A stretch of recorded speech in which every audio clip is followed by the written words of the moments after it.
இவர் காசியில் இருக்கிற கடவுள் காசி விஸ்வநாதர், அங்கே இருக்கிற தேவி காசி விசாலாட்சி. இவங்க ரெண்டு பேரும் ஒரு நாள் பேசிக்கிட்டு இருந்தப்போ கடவுள் சொன்னார், இந்த மனிதர்களை நாம் ரொம்பவும் நம்பிக்கையோடு தான் படைச்சிருக்கிறோம், இருந்தாலும் அவங்களுக்கு தான் நம்பிக்கை இல்லை, எதுலேயும் ஒரு உண்மையான நம்பிக்கை இல்லாமல் வாழ்ந்துக்கிட்டு இருக்கிறாங்க அப்படின்னார். என்ன அப்படி சொல்கிறீங்க? அதை பாருங்கள், எவ்வளவு பேர் காசியை தேடிட்டு வந்து கங்கையில் குளிச்சுக்கிட்டு இருக்கிறாங்க, அவங்களெலாம் நம்பிக்கை இல்லைன்னா இவ்வளவு தூரம் தேடிட்டு வந்து இங்கே குளிப்பாங்களா அப்படின்னு நாங்கள் தேவி.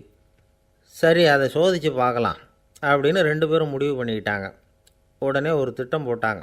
அது எப்படின்னா, நாம் ரெண்டு பேருமே பக்தர்கள் மாதிரி உருவத்தை மாற்றிக்கிட்டு கங்கை கரைக்கு போக வேண்டியது.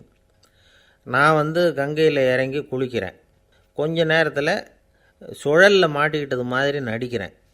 நீ உடனே கரையிலிருந்து சத்தம் போடு, என்னோடய வீட்டுக்காரரை யாராவது காப்பாற்றுங்களேன்னு சத்தம் போடு.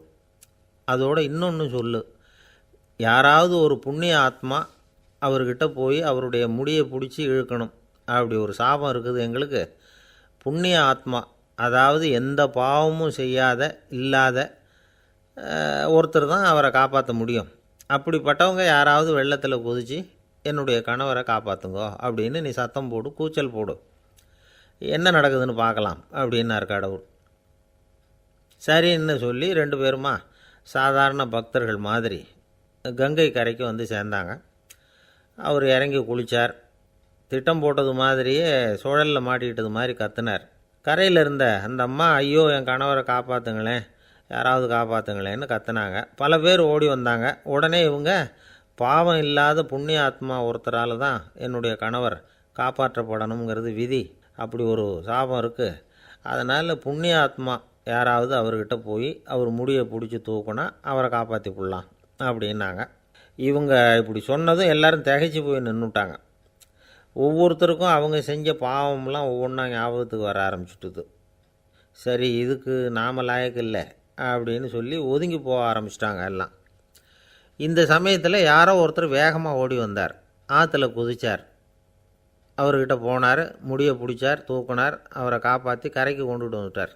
அப்படி காப்பாற்றின அந்த ஆளை இவங்க ரெண்டு பேரும் தனியாக கூப்பிட்டுக்கிட்டு ஒரு மண்டபத்துக்கு வந்துட்டாங்க. வந்து விசாரிக்கிறாங்க. நீ யாரப்பா அப்படின்னு கேட்குறாங்க. ஏதும் தெரியாத மாதிரி. நான் இந்த ஊர் அன்ன சத்திரத்தில் வேலை செய்கிற ஒரு சமையல்காரன் அப்படிங்கிறார். நீ வந்து கங்கையில் குளிக்கிறது உண்டான்னு கேட்டிருக்காங்க. நான் இந்த ஊர்லேயே தான் இருக்கிறேன், இருந்தாலும் தினமும் கங்கையில் குளிக்கிறதில்ல, எப்போவாவது ஒரு நாள் அங்கே குளிப்பேன் அப்படின்னார். கங்கையில் மூழ்கி எழுந்திரிச்சா பாவம்லாம் தொலையும்னு சொல்கிறாங்க. அப்படி இருக்கிறப்போ அங்கே இன்றைக்கி கங்கையில் குளிச்சுக்கிட்டு இருக்கிறவங்கெல்லாம் தங்களை வந்து புண்ணிய ஆத்மாவாக நினைக்கல. கங்கையில் குளிக்காத நீ உன்னை வந்து புண்ணிய ஆத்மாவாக நினச்சி என்னை காப்பாற்ற வந்திருக்கிற, அது எப்படி அப்படின்னு கேட்டார். அதுக்கு அந்த ஆள் சொல்கிறான், கங்கையில் குதித்ததுக்கு அப்புறம் தானே உங்களை காப்பாற்ற போகிறோம், அப்படி குதிக்கும் பொழுது என்னுடைய பாவம்லாம் போயிருக்கும்ல, நான் புண்ணிய ஆத்மாவாக ஆயிருப்பேனே, அதனால தான் துணிஞ்சு வந்து உங்களை காப்பாற்றினேன் அப்படின்னா.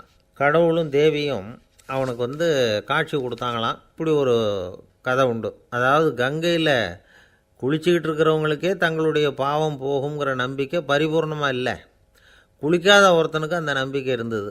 அதனால் அவனால் கடவுளை பார்க்க முடிஞ்சுது. கடவுளை வந்து நாமளும் பார்க்க முடியுமா முடியாதா அப்படிங்கிற குழப்பம்லாம் நமக்கு வேண்டியதில்லை. நம்பிக்கையோடு வாழணுங்கிற உண்மையை மட்டும் இந்த கதையிலேருந்து புரிஞ்சுக்கிட்டால் போதும். ஏன்னா இந்த கதையை கேட்டுட்டு ஒரு நண்பன் குதர்க்கமாக ஒரு கேள்வி கேட்டான். ஏன் சார், கங்கையில் குளித்தா பாவம் போயிடும்னு சொல்கிறீங்களே, நான் எனக்கு வேண்டாத ஒருத்தனை அழைச்சிட்டு போய் கங்கையிலேயே தள்ளி விட்டுட்டு அதுக்கப்புறம் அங்கேயே முழுக்க போட்டுட்டு நான் செஞ்ச பாவத்தை வந்து அதுலேயே கழுவி விட்டுட்டு மறுபடியும் உங்ககிட்ட வந்துடுறேன்னு வச்சுக்கோங்க, நீங்கள் என்னை வந்து புண்ணிய ஆத்மான்னு ஏற்றுக்குவீங்களா அப்படிங்கிறான். ஆள் கொஞ்சம் அசந்தான் நம்மளே அங்கே அழைச்சிட்டு போனாலும் போயிடுவோம்.